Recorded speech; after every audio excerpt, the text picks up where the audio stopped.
신약성경 185페이지입니다. 제가 한 절, 여러분이 한 절 교독하고요. 19절은 함께 읽도록 하겠습니다. 하나님의 말씀입니다. 그들이 조반 먹은 후에 예수께서 시몬 베드로에게 이르시되 요한의 아들 시몬아, 내가 이 사람들보다 나를 더 사랑하느냐 하시니 이르되 주님, 그러하나이다. 내가 주님을 사랑하는 줄 주님께서 아시나이다. 이르시되 내 어린 양을 먹이라 하시고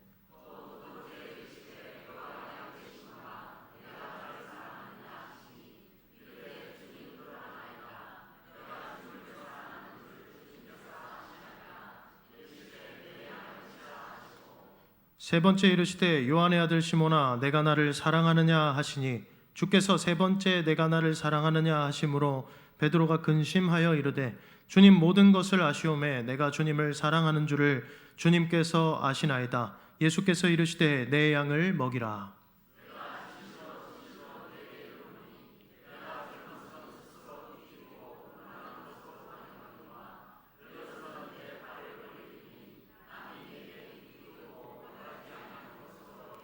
함께 읽겠습니다. 이 말씀을 하심은 베드로가 어떠한 죽음으로 하나님께 영광을 돌릴 것을 가르치심이로라. 이 말씀을 하시고 베드로에게 이르시되 나를 따르라 하시니. 아멘. 오늘은 주님의 은혜를 힘입어 감당합니다 라는 제목의 말씀으로 함께 하나님 말씀 듣기를 원합니다. 우리 좌우 앞뒤 분들에게 이렇게 인사했으면 좋겠습니다. 사랑합니다. 축복합니다. 네, 인사해 보도록 하겠습니다. 사랑합니다. 축복합니다.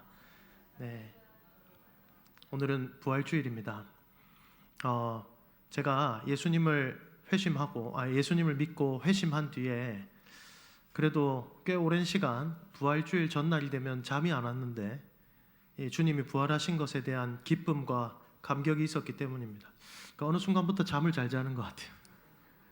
제가 좀 이번 주간 고난 주간을 보내면서 내 안에 주님이 당하신 그 고난에 대한 감사와 그 부활에 대한 감격이 있는가 한번 좀 다시 돌아보는 시간이 되었던 것 같습니다. 오늘 예배를 통하여 주님께서 우리를 위하여 부활하시고 우리에게 참된 승리를 주신 그 감격이 우리 마음을 주장하기를 주님의 이름으로 축복합니다.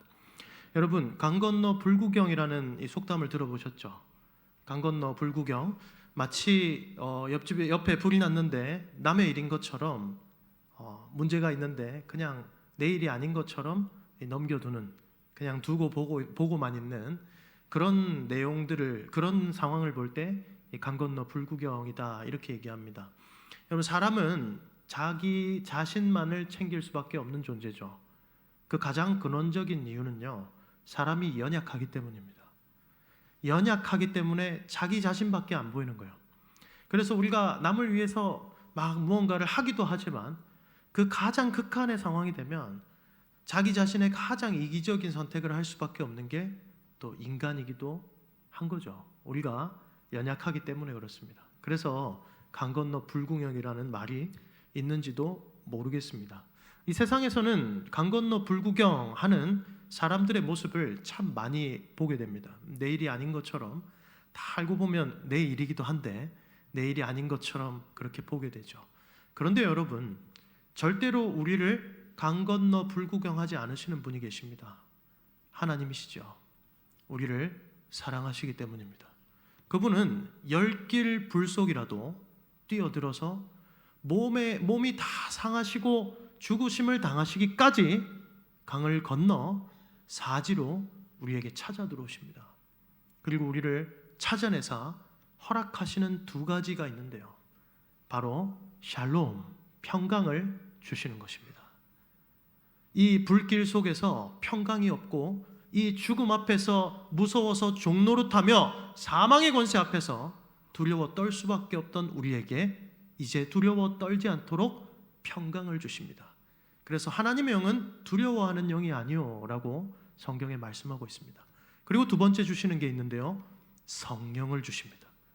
성령을 주신다라는 것의 의미는 무엇이냐면 이제 진짜로 성령을 힘입어 예수님을 닮은 삶을 살아갈 수 있는 능력을 얻었을 말합니다. 다시금 하나님의 형상으로 살아갈 수 있도록 회복되는 사건, 이것이 성령이 우리에게 오시는 사건이죠. 그런데 이 평강과 성령을 어떻게 주십니까? 우리가 달려야 하는 그 십자가를 강 건너 불구경하지 않으시고 그분이 들어오셔서 그분이 대신 십자가를 지셨습니다. 그분이 사지로 뛰어 들어가셨습니다. 그리고는 그분이 다 상처당하시고 찢기시고 죽음을 당하시고 온갖 조롱과 치욕과 저주를 다 감내하시고는 우리는 건져주시죠. 안전한 곳으로 건져주셨습니다. 그리고 더 이상 우리로 하여금 그 세상의 불길들 속에서 저주와 사망 속에서 두려워하지 않도록 은혜를 주셨습니다. 그리고 이제는 성령을 힘입어 살아가게 하셨습니다. 주님은 어떤 기준을 정해두고 너희들 여기까지 오면 내가 구원해 줄 거야 라고 하지 않으세요. 그렇다면 여기서 구원받을 수 있는 사람이 아무도 없기 때문에 그렇습니다. 주님의 의의 기준은 율법이거든요. 율법을 누가 다 지켜 행한단 말입니까? 율법을 다 지킬 수 있는 사람이 한 사람도 없어요. 그래서 바울이 로마서에 뭐라고 그러냐면 율법으로는 죄를 깨달으며 라고 그래요. 그러니까 무슨 말이냐면 율법에서, 하나님의 법에서 도둑질하지 마라, 남의 것을 탐내지 마라 하는 이 내용이 있었기 때문에 우리가 그것이 죄인 줄 안다는 거예요. 율법이 있기 때문에 우리가 죄 짓는 모든 것들을 발견하게 됩니다. 그러나 율법을 다 지킴으로써 구원받을 수 있는 사람은 단 한 사람도 이 땅에 존재하지 않습니다. 하나님의 유일한 의의 기준을 통과하실 수 있는 분 오직 예수 그리스도밖에 없습니다. 그리스도만이 하나님 사랑, 이웃 사랑이라는 율법을, 하나님의 의의 기준을 완벽하게 통과해내신 분이시기 때문에 그렇습니다. 그렇게 율법을 다 지키신 것으로 주님께서는 십자가에서 내가 다 이루었도다 라고 말씀하시죠. 그렇게 다 이루신 것으로 말미암아 획득하신 하나님의 의를 모든 예수 그리스도 이름을 믿는 자들에게 은혜로 허락하신 줄 믿습니다. 그래서 저와 여러분들이 의인이 되었죠. 불교는 어떤 기준을 두고 이 해탈의 경지에 우리가 올라가야 한다라고 얘기합니다. 그러나 우리는 압니다. 그 경지에 인간은 절대로 갈 수 없다는 것을. 그리고 우리는 오직 예수 그리스도를 믿고 의지하는 것입니다. 주님, 이처럼 주님은 절대로 강 건너 불구경하는 분이 아니세요. 우리의 모든 문제들에 대하여서도 마찬가지입니다. 신앙의 연수가 오래되신 분들은 더 많이 경험하셨죠. 우리가 신앙생활을 하면 할수록 하나님이 절대로 나를 가만히 내버려 두지 않으신다는 것을 우리는 압니다. 그게 내 방법과 내 지혜와 내 생각대로가 아닐 뿐이지, 나는 이랬으면 좋겠는데 그때는 막 다급해가지고 하나님 이렇게 해주세요 저렇게 해주세요 얘기하지만 하나님은 알고 보니, 지나고 보니 하나님은 가장 선한 방법으로 우리 삶에 깊이 관여하시고 우리가 구원을 따르며, 구원의 길을 따르며 살아갈 수 있도록 우리를 도우시는 거예요. 주님은 우리의 삶에 깊게 관여하십니다. 끊임없이 사지를 뚫고 찾아오셔서 우리를 건져내십니다. 절대로 강 건너 불구경하지 않으세요. 이유가 무엇입니까? 주님이 우리를 사랑하시기 때문입니다. 우리를 내버려 둘 수가 없는 거예요. 절대로 내버려 둘 수가 없는 것입니다. 그렇게 우리를 사랑하십니다. 그렇게 사랑하셔서 평강을 주시고 하나님의 영의 도우심을 힘입어 하나님께서 주신 일들을 잘 감당하며 하나님의 뜻에 맞게 살아갈 수 있는 것을, 그 삶을 잘 보여주는 한 사람이 있습니다. 바로 사사기의 기드온입니다. 사사기 6장에 나오는 기드온입니다. 여러분, 사사기는 이스라엘이 얼마나 많이 영적으로 타락했었는지를 보여줘요.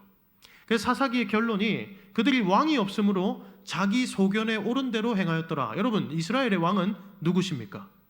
하나님이시죠. 그런데 사사기 그렇게 얘기해요. 그들이 하나님을 왕으로 인정하지 않았다는 얘기입니다. 하나님을 왕으로 온전히 바라보지 않았습니다. 그리고 자기 생각에 옳은 대로 살았다는 것은 무슨 뜻입니까? 왕의 법도를 따르지 않고 자기가 왕이 되어, 자기가 주인이 되어, 기준이 되어 그렇게 살았다라는 것을 얘기해요. 그러니까 그들이 계속 죄를 짓죠. 사사기에 계속 반복되는 말씀이 있습니다. 그들이 여호와의 목전에 눈앞에서 악을 행함으로, 이게 끊임없이 반복되는 사사기의 말씀입니다. 여호와의 목전에 끊임없이 악을 행하죠. 기드온이 있던 당시도 마찬가지였습니다. 그래서 하나님께서 미디안이라는 족속을 들어서 이스라엘을 치셨어요. 이 미디안이 어떻게 하냐면 이스라엘 곡식을 파종할 때마다, 추수할 때마다 와가지고 열심히 곡식을 이렇게 일궈 놓으면 와가지고 다 뺏어가는 거예요. 얄밉게 와가지고 다 뺏어가는데 그걸 거부할 만한 힘이 없는 거예요. 약탈하는 것이죠. 그들이 오랜 기간 괴로웠습니다. 그래서 하나님께 그들이 부르짖습니다. 우리가 괴롭습니다. 하나님께서 심지어 뭐라고 얘기하시냐면 한 선지자를 보내서 이렇게 얘기하세요. 야, 너희를 구원한 나를 믿지 않고 내 말을 듣지 않고 불순종하였지 않느냐, 이렇게 얘기하세요.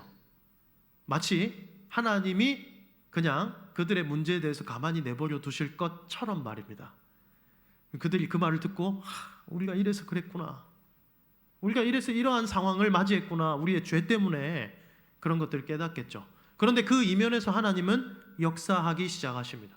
하나님의 백성에 대해서 강 건너 불구경하지 못하시기 때문에 그래요. 그리고는 어떤 걸 하시냐면 이스라엘 백성들을 구원하도록 기드온이라는 사람을 부르시기 시작해요. 근데 놀라운 이 과정들이 있습니다. 놀랍도록 기드온이 하나님을 잘 따르지 않고 하나님은 놀랍도록 그 기드온을 잘 설득해 가시는 과정을 부르심 가운데 보여주세요. 기드온에게 찾아갔는데 기드온은 어떤 사람이냐면, 여러분, 기드온이라는 이름 자체가 용사라는 뜻입니다. 그런데 그 이름과 걸맞지 않게 곡식을 파종하면 다 뺏어가니까 미디안과 싸울 용기는 없고 포도즙 짜는 틈에서 뒤에서 숨어가지고 곡식을 정리하고 있었어요. 미디안과 싸울 용기가 없는 사람이었습니다. 하나님의 사자가 찾아갔습니다. 큰 용사여, 하나님이 너와 함께 하시노라, 이렇게 얘기하면 하나님이 나와 함께 하시는구나 라고 감격해야 할 것 같은데, 기드온은 하나님이 우리와 함께 하시면 우리에게 왜 이런 일이 일어납니까?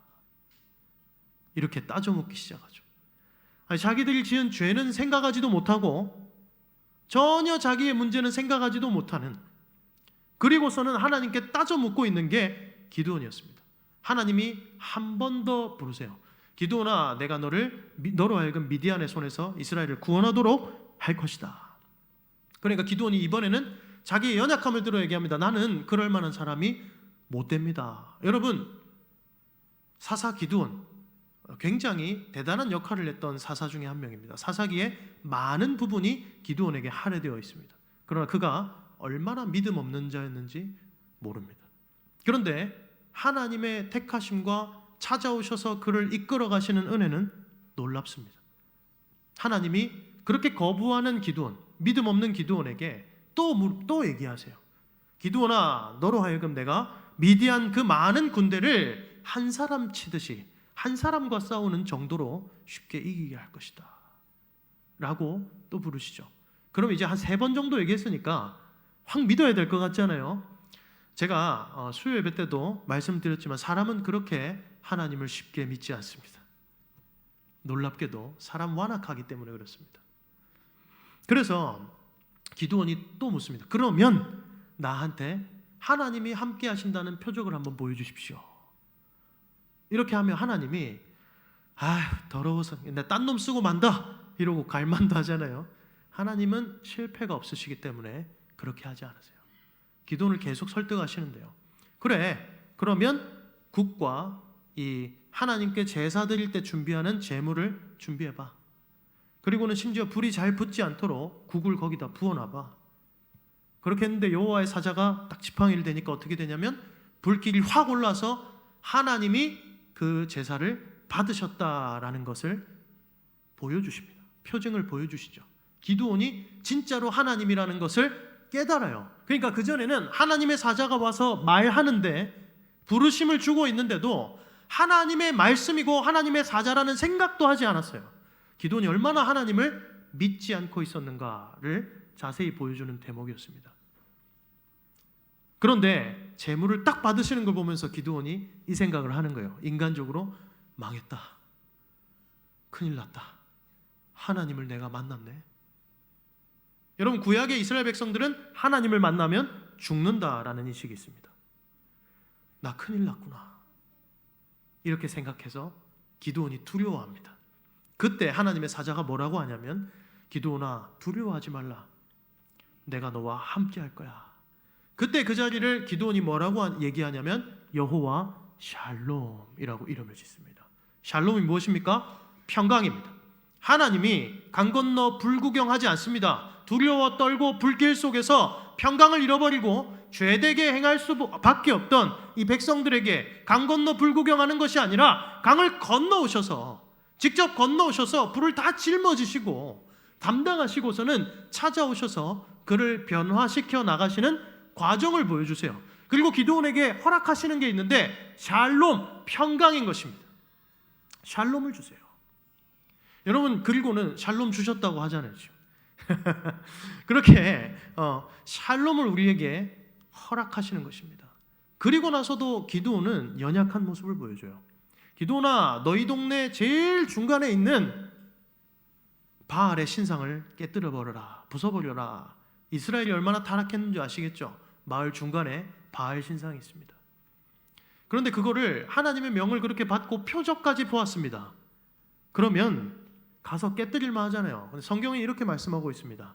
그가 대낮에 가기에는 사람들이 볼까봐 두려워서 밤에 몰래 갔다 그래요. 여러분 요즘은 CCTV가 있지만 그때는 CCTV가 없죠. 밤에 가면 아무도 몰라요. 그래서 하나님이 일부러 기드온이 했다 이걸 소문나게 하세요. 그래서 그때부터 기드온의 이름이 여룻바알이 됩니다. 별명이 됩니다. 여룻바알은 바알과 싸우는 자, 바알과 대적하는 자가 됩니다. 하나님이 부르셨더니 하나님이 함께 하시면 우리가 어떻게 이렇게 됩니까? 라고 하나님을 대적했던 기드온을 이제 하나님을 대적하는 자가 아니라 바알을 대적하는 자로 만드세요. 우상과 죄와 싸우는 자로 변화시켜 가세요. 그런데도요 여러분, 기드온은 계속해서 하나님을 온전히 믿지 못해서 자꾸 하나님께 표적 보여달라 그럽니다. 유명한 표적을 보여달라 그러죠. 어떻게 얘기합니까? 마당에 양털 깔아놓고 양털만 젖게 해주십시오. 그거 딱 젖게 해줬습니다. 이제는 양털만 마르게 해주십시오. 한번 보고 못 믿는 거예요 여러분. 그런데 결국 어떻게 됩니까? 하나님께서 기드온을 통해서 미디안을 이기시고 이스라엘 백성을 구원하셨습니다. 하나님이 찾아오셔서 설득하시고 은혜를 주시니까, 샬롬을 주시니까, 그를 변화시켜 나가시니까 되더라라는 것입니다. 이 이야기를 제가 말씀드린 이유는 오늘 저희가 읽었던 이 베드로의 고백을 통해서 예수님과 베드로의 서사를 통해서 서사를 함께 좀 연결시켜 나가기 위함입니다. 여러분 예수님께서 베드로를 부르실 때 어떻게 부르시나요? 베드로야, 내가 너를 이제 고기 낚는 어부가 아니라 뭐가 되게 하겠다고요? 사람을 낚는 어부가 되게 하리라 라고 합니다. 그리고는 베드로가 예수님과 3년을 함께 했습니다. 예수님이 죽은 자를 살리시는 것도 보았습니다. 나사로가 살았으니까요. 소녀가 일어나는 것도 보았습니다. 죽은 자가 살 수 있다는 것을 적어도 제자들은 보았던 것입니다. 그런데요, 예수님의 죽음 앞에 제자들은 뿔뿔이 흩어지며 예수님이 절대로 살아날 수 있을 거라는 믿음을 갖지 못해요.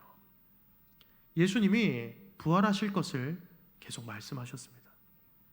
그러나 그들은 온전히 믿지 못하는 모습을 보여주고 있습니다. 그리고는 베드로는 다시 고기 낚는 어부가 되어 있는 거예요. 사람 낚는 어부가 되게 하겠다 하셨는데 다시 예수님의 부르심을 받기 이전의 모습으로 돌아가 디베랴 호숫가에서 고기를 낚고 있는 것입니다. 오늘 말씀은 주님께서 제자들에게 세 번째 찾아오신 장면입니다. 갈릴리에서 한번 만나셨고요. 그때 도마가 없었습니다. 그래서 의심하는 도마에게 한 번 더 찾아오셨습니다. 그리고 오늘 세 번째 베드로에게 찾아오시는 장면입니다. 이들은 이제 주님께서 부활하셨다는 사실은 알고 있습니다. 그러나 이들에게 어떤 것이 남아있냐면 예수님을 부인하고 도망갔고 믿음 없이 떠나버렸던 그들의 연약함이 남아있어요. 예수님은 그들에게 오셔서 여전히 그들과 예수님과의 관계가 여전하다는 것을 밥을 차려주시는 것을 통해서 보여주십니다. 예수님이 찾아오시죠. 연약하였던 그들에게 찾아오시죠. 여러분 예수님을 따르던 많은 군중들이 있었습니다. 그 수많은 군중들과 단 12명의 제자와의 가장 큰 차이점이 무엇인지 아십니까? 예수님은 제자들을 직접 부르시고 찾아오신다라는 사실입니다. 나머지 군중들에게 그렇게 행하신 적이 없어요. 군중들은 자기들이 원하는 것을 보고 예수님을 쫓아오지요. 그러나 교회는 예수님이 찾아오셔서 주님이 자신의 소유로 부르신 자들이 교회가 되는 것입니다. 그게 제자예요. 그리고 주님을 부인하고 떠났다 할지라도 주님은 또다시 베드로에게, 제자들에게 찾아오시는 모습을 보여주세요. 그리고 오늘의 고백은 여러분들이 신앙생활하면서 많이 들어보시고 많이 읽어보셨을 고백이죠. 베드로야, 네가 나를 사랑하느냐. 여러분, 주님이 자꾸 오세요. 주님 죽으시기 전에 나는 주님을 모른다며 주님을 저주까지 하고 부인했는데, 3번을 부인했는데 주님은 자꾸 오시는 거예요. 마음이 무거워질 겁니다. 부끄러웠을 겁니다. 그러니 자꾸 그렇게 물어보시는 주님의 물음에 베드로가 마음이 무거운 것입니다. 근심하게 되는 거예요. 베드로야, 네가 나를 사랑하니? 예, 주님을 차마 사랑하지 않는다고는 말을 못하는데 주님을 사랑한다고 말은 해야 되겠는데 또 자기가 온전하지 않았다는 것을 알고 있습니다. 주님을 사랑하는 줄 주님께서 아십니다. 베드로야, 네가 나를 사랑하니? 주님을 사랑하는 줄 주님께서 아십니다. 3번을 다 고백하는 거예요. 예수님은 왜 3번을 베드로에게 물으셨을까요? 베드로한테 사랑 고백을 대단히 듣고 싶으셔서 그러셨을까요? 베드로가 주님을 부인한 그 3번의 부인을 그 고백을 통해서 덮으시는 거예요. 그 3번의 고백을 하게 하심으로써, 예수님이 질문하심으로써 베드로가 사랑한다고 고백할 수밖에 없잖아요. 그것을 통해서 베드로의 부끄러움을 덮어주시는 거예요. 주님은 베드로가 부인할 것을 아셨습니다. 닭이 3번 울기 전에 네가 나를 부인하리라. 주님은 베드로에게 여전하십니다. 주님은 베드로의 모든 연약함을 아셨습니다. 그러나 주님은 베드로에게 여전하십니다. 저와 여러분들에게 주님은 어떻습니까? 주님은 그냥 여러분들에게 기준을 정해두고 너희들 여기까지 도달해, 그렇지 않으면 내가 너희들을 버릴 거야 라고 얘기하시는, 강 건너 불구경하시면서 방관만 하시는 주님입니까? 아니면 저와 여러분들을 절대로 가만히 내버려 둘 수가 없어서 끊임없이 찾아오셔서 우리를 설득하시고 변화시키시고 부르시는 주님이십니까? 심지어 우리의 부끄러움을 덮어주시기까지 하십니다. 심지어 그분은 우리의 모든 부끄러움을 짊어지고 십자가에 못 박히셔서 대신 죽으시기까지 하셨습니다. 이 말씀을 볼 때마다 제가 얼마나 부끄러운지 몰라요. 제가 20대 중반쯤에 복음에 대해서 깊게 고민하고 깨달아가는 과정 속에서 내가 예수님을 얼마나 온전히 사랑하지 못했는가, 못하는 자인가를 깨닫게 됩니다. 그리고 여러분, 한 6년, 7년의 시간 동안 제가 주님을 사랑한다라고 고백한 적이 없어요. 못하겠더라고요. 내가 주님을 사랑한다고 하기에는 너무 부끄러웠습니다. 그래서 못하겠더라고요. 그래서 그때까지 제가 20대 중반에서 30대 초반에 이르기까지 주님을 사랑한단 말을 사실 해본 적이 없습니다. 부끄러웠습니다. 주님이 나를 사랑하신 것에 비해 내가 주님을 사랑한다라고 도대체 말할 수 있는가? 라는 부끄러움이 있었습니다. 자유롭게 주님을 사랑한다고 말할 수 있는 사람들이 부러웠습니다. 그런데 여러분, 어느 날 제가 제 가장 친한 후배와 이제 신앙에 대해서 나누면서 그 후배가 저에게 그런 이야기를 하는 것이었습니다. 형님은 왜 그렇게 미련한 선택만 합니까? 형님한테 좀 좋은 선택도 했으면 좋겠습니다. 라고 얘기를 하는 거예요. 그래서 제가 좀 생각을 해봤습니다. 그 신학대학원 있는 기숙사 방이었는데요. 둘만 있을 때 얘기를 했는데 제가 곰곰이 생각을 해보는데 그 친구에게 그렇게 얘기했던 기억이 있습니다. 누구야? 내가 아무래도 예수님을 사랑하긴 사랑하나 보다. 그렇게 고백한 적이 있습니다.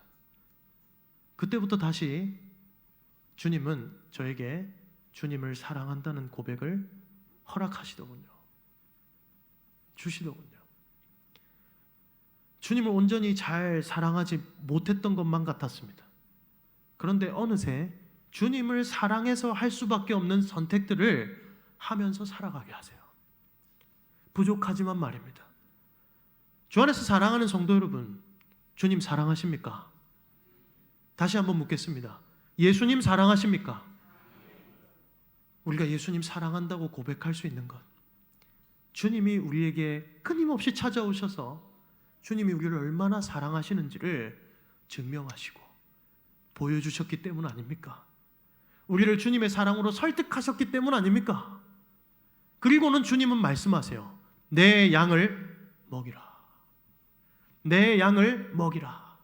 가서 물고기 잡지 말고 내 양을 먹여 사람 낚는 어부가 되게 하겠다는 그 내 부르심에 순종해라. 그거 기억하지 베드로야. 내 양을 먹여라. 여러분, 베드로는 사명의 부르심에 실패한 것만 같았습니다. 구원에서 떨어져 나가도 할 말이 없는 것만 같았습니다. 그러나 하나님은, 주님께서는 베드로에게 끊임없이 찾아오시고 베드로를 부르심으로써, 그리고 베드로를 설득하심으로써 베드로를 변화시키는 모습을 보여주십니다. 그리고 베드로에게 허락하시죠. 제자들에게도 허락하시죠. 평강이 너희에게 있을지어다. 기드온에게 샬롬을 주신 그 하나님이 예수 그리스도이시다라는 것입니다. 그리고 그들에게도 동일하게 평강을 허락하십니다. 그리고 그들에게도 동일하게 성령을 부어주십니다. 기드온보다 더 큰 능력을 성령을 통해 얻게 되었습니다. 이제 성령을 받은 이들이, 샬롬과 성령을 은혜로 받은 이들이 어떻게 변화되는가가 사도행전에서 보여지잖아요. 주님을 부인했던 베드로가 주님을 부인하지 못하고 부활의 증인이 됩니다. 여러분, 사도행전에서는 부활의 복음이라는 표현을 많이 써요. 우리가 부활의 증인이 되었다. 복음의 절정이기 때문입니다. 부활을 통해 우리는 승리하게 되었습니다. 그들이 예수 그리스도의 부활을 통해 그들이 이제 승리하게 되었음을 믿게 된 거예요. 그리고는 종교 지도자들이 와서 너희들 예수를 증거하지 마라고 얘기했을 때 베드로는 예수를 부인하고 저주하는 게 아니라, 이전의 모습을 보여주는 게 아니라 성령을 힘입은 그 베드로, 예수님의 찾아오시는 그 은혜를 힘입은 베드로는 이제 이렇게 얘기합니다. 내가 사람에게 옳게 하랴 하나님에게 옳게 하랴. 그리고는 담대히 그리스도를 전파하는 모습을 보여주게 되죠. 심지어 주님께서는 베드로에게 이렇게 얘기하십니다.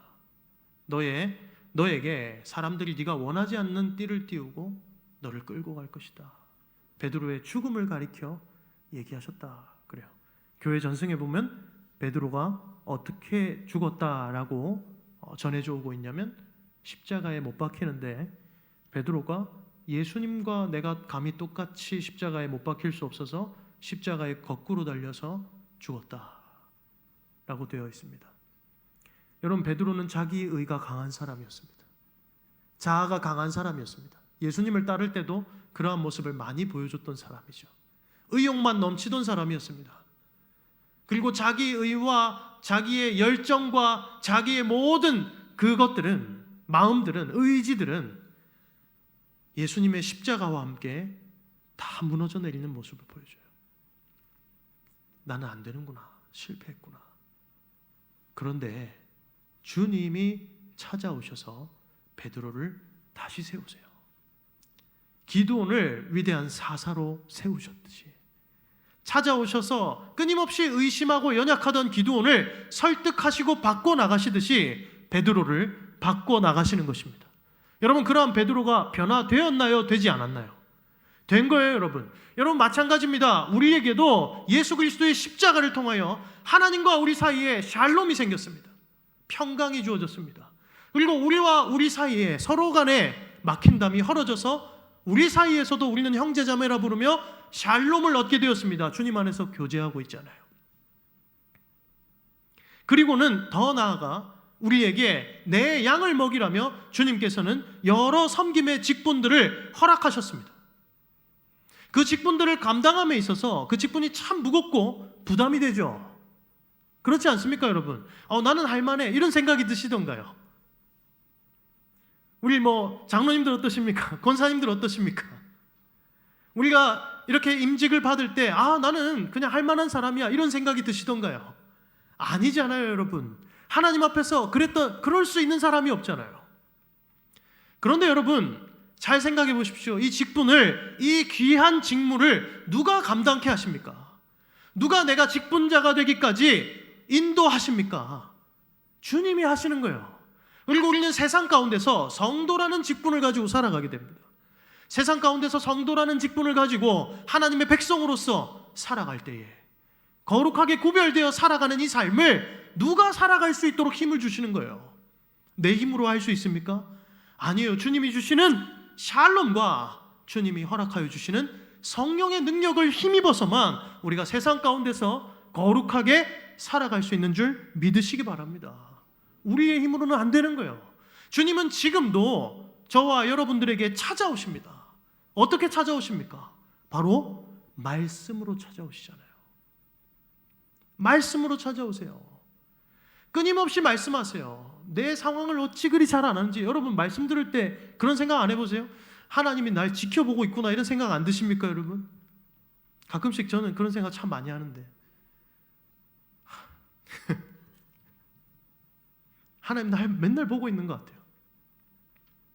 여러분, 제가 직분을 감당할 수 있는 것에 대한 얘기를 했는데요. 그 얘기를 여러분들에게 하는 이야기가 아니라 사실은 저에게 하는 얘기예요. 저에게. 여러분, 이 세상에 이 김준영만큼 목사라는 직분과 어울리지 않는 사람이 없습니다. 저는 지금도 제가 목사직과 어울린다고 전혀 생각하지 않아요. 특히 말씀을 전하는 이 설교가 너무 무거워요, 여러분. 맨날 내려가면 제일 먼저 하는 기도가 저에 대해서 한탄하는 기도입니다. 정말입니다. 내려가서 기도를 해요. 주님, 오늘도 제가 온전하게 잘 전하지 못한 것 같습니다. 한탄합니다. 여러분, 그런데 제가 어떤 목사님과 이야기하면서 그 목사님은 그래도 그 부르심을 잘 이렇게 인정하고 따라가시는 것 같아서 물었던 적이 있습니다. 여러 얘기 중에 나의 의지가 어느 정도로 작용하는 것 같습니까? 하나님이 나를 부르심에 이끌어 가시는 것과 나의 의지가 몇 % 정도로 목사님 작용하시는 것 같습니까? 이렇게 얘기를 하니까 목사님 그렇게 얘기하시더라고요. 나는 하나님이 나를 견인하시는 게 전부인 것 같다 라고 얘기를 해요. 제가 어느 목사님이라고 얘기는 안 하겠지만 대구에 저희 성북교회에 심호하시는 목사님이 있습니다. 교육자들끼리 모이면 이렇게 수준 높은 대화를 합니다. 근데 그 말을 듣는데 참 많이 제가 다 알 수도 없지만 또 공감이 많이 되었던 것 같습니다. 하나님 저를 막 이끌고 가시더라니까요. 심지어 교회를 통해서도 하나님은 절대로 나를 내버려 두지를 않으세요. 여러분 그런 거 교회 생활, 신앙생활 하면서 경험하지 않습니까? 하나님의 말씀도 좀 잘 안 들리는 것 같고 내 마음이 강팍해지고 어두워지고 힘들 때 하나님은 사람을 꼭 보내세요. 그리고 그 사람을 통해서 우리를 주님의 말씀을 들을 수 있는 길로, 주님께 다시 설득을 받을 수 있는 길로 우리를 인도하시더란 말입니다. 좌절과 낭망할 수밖에 없는 우리를 승리하는 길로, 주님의 일들을 감당할 수 있는 길로 인도하시는 것입니다. 제가 한 곡을 오늘 좀 소개하고 좀 나누고자 합니다. 제가 좀 이렇게 쭉 불러드릴 텐데요. 앞에 가사가 띄워질 겁니다. 우리 가사를 좀 잘 보시면서 좀 묵상하셨으면 좋겠습니다.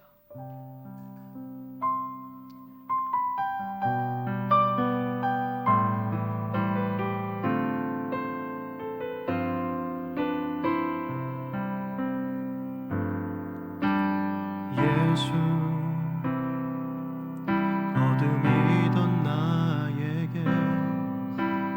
찾아와 주셔서 빛이 되어 주셨네.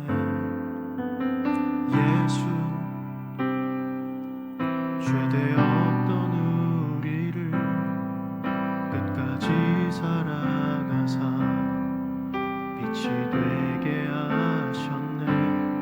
주님, 나는 당신을 부인했지만 주님, 나의 죄를 부인하셨네. 주님, 나는 당신을 죽였지만 주님, 나를 살리셨네. 십자가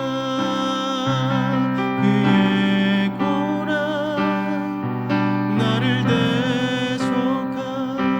대속하셨네. 십자가 그의 은혜와 자비 나를 구원하셨네. 네, 여기까지만 나누도록 하겠습니다. 예수의 섬김이라는 곡이고요. 제가 한 9년 전쯤에 썼던 곡입니다.